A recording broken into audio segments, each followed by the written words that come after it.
apologize to Mr. Gomez because last night when I was writing this, my pen ran out of ink, and the only pen I could find was a maroon pen from A&M.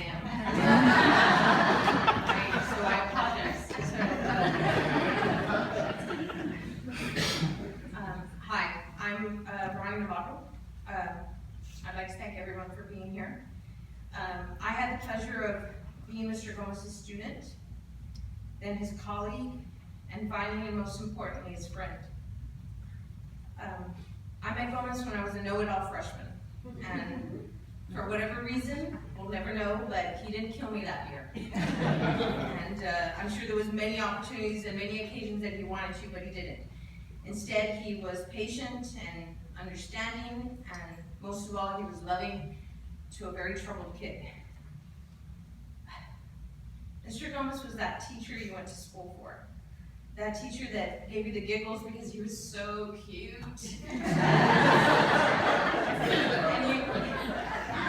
you just wanted to do the very best because he believed in you so much, and you just wanted to do everything right because he brought that out of you. And he had this beautiful way of lifting you up. When years later, when we became colleagues at PSJ, I walked into my first in-service with all the drama teachers, and he walked right up to me and he was like, Ronnie, and I was like, Mr. Gomez. And he said, Ronnie, come on, we're colleagues now, you can call me Robert.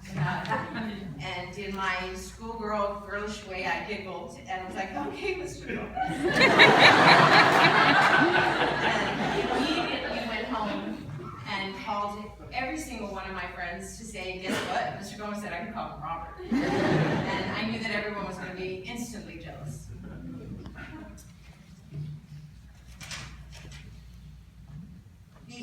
Needless to say, I was never able to call him Robert. I couldn't. He was always Mr. Gomez or G, or I just couldn't do it.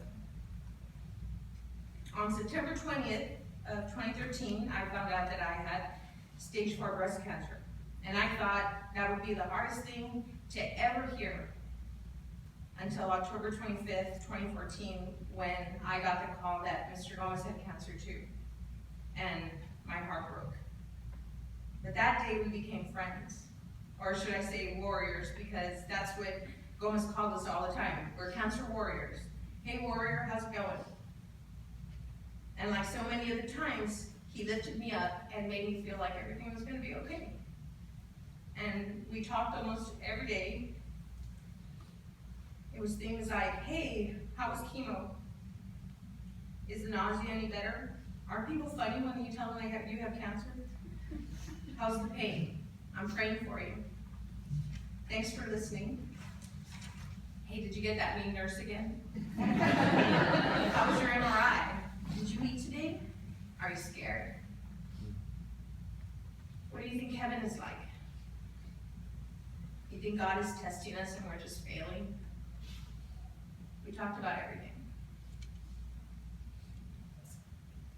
The last thing we spoke about was about speaking at each other's funerals. And will you speak at my funeral? And I said, only if you speak at mine. And he said, okay. So in the last couple of months, we talked more about how much he loved and was so proud of his children, Freddie, Lauren, and Lucy, and how much he was so happy to be married to the love of his life, Rachel. And I want to thank them right now because you shared him with us. And I know that wasn't easy sometimes.